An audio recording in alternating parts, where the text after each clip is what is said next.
પરિવારે એવો આરોપ લગાવ્યો કે હોસ્પિટલના ડૉક્ટરોની બેદરકારીને કારણે આ દીકરીનો જીવ ગયો છે।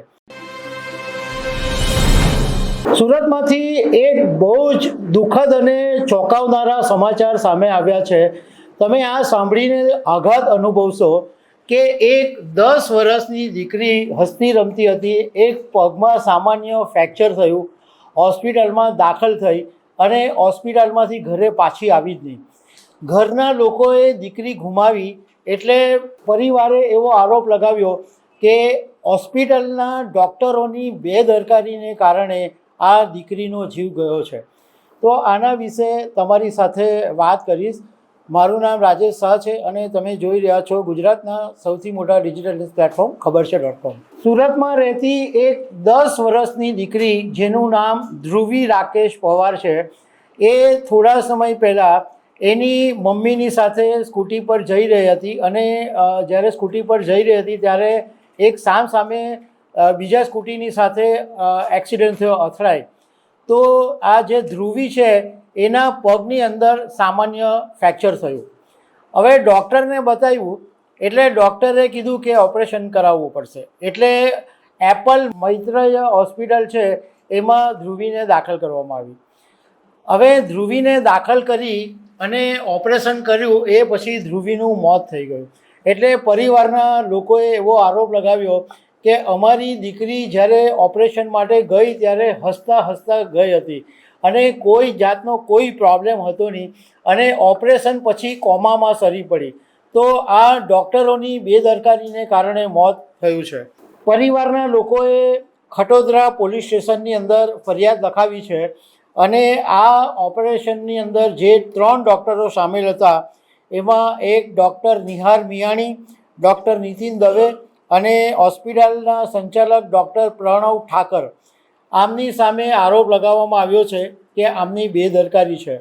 હવે આ બાબતે અમે ખટોદરા પોલીસ સ્ટેશનના પીઆઈ વી.આર. રબારીની સાથે વાત કરી તો એમણે કીધું કે આ બાબતે પરિવારની ફરિયાદ આવી છે અને પોસ્ટમોર્ટમ રિપોર્ટ કરવામાં આવી રહ્યો છે। પોસ્ટમોર્ટમનો રિપોર્ટ પછી ખબર પડશે।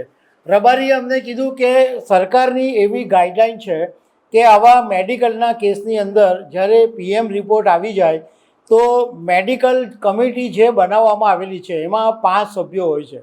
એ મેડિકલ કમિટી સમક્ષ એ પીએમ રિપોર્ટ મૂકવામાં આવે અને એ કમિટી પછી ડિસાઇડ કરે કે કોઈ કારણસર મોત થયું કે ડૉક્ટરની બેદરકારી હતી કે શું હતું।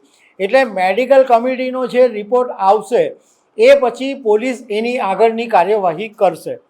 હવે બીજી તરફ એપલ મૈત્રેય હોસ્પિટલના સંચાલક ડૉક્ટર પ્રણવ ઠાકરે મીડિયાને એવી નિવેદન આપ્યું છે કે પરિવારના જે આરોપો છે એ ખોટા છે અને બધા જ ડૉક્ટરો અનુભવી છે અને પીએમ રિપોર્ટ આવશે એ પછી ખબર પડશે। પણ બહુ દવાઈની અને આંચકો લાગે એવી વાત છે કે એક સામાન્ય ફ્રેક્ચર થયું હોય અને કોઈનું મોત થઈ જાય તો કેવો આઘાત લાગે પરિવારને। આપણે બધા ડૉક્ટરોને ભગવાન માનીએ છીએ, એમાં કોઈ શંકાને સ્થાન નથી કે ઘણા બધાના જીવ પણ બચાવે છે, પરંતુ જે પરિવારનું સંતાન ગયું હોય એમને ખબર પડે એની વેદના કે કેટલી દુઃખદ એ વેદના હોય છે। કારણ કે જે દીકરીને વાલકોડથી ઉછેરી હોય અને એ છોકરી 10 વર્ષની વયે હાથમાંથી ચાલી જાય તો એ પરિવાર પર કેટલો મોટો આઘાત લાગે, કેટલી મોટી પહાડ જેવું એમના પર દુઃખ તૂટી પડે। એટલે રિપોર્ટ આવશે, આમાં કોણ આરોપી છે એટલે કોની ભૂલ છે એ તો પછી ખબર પડશે, પરંતુ અત્યારે પરિવાર માટે તો આ મોટો સદમો છે। તો દર્શક મિત્રો, આવી અનેક વાતો સાથે અમે તમને મળતા રહીશું। Thank you very much.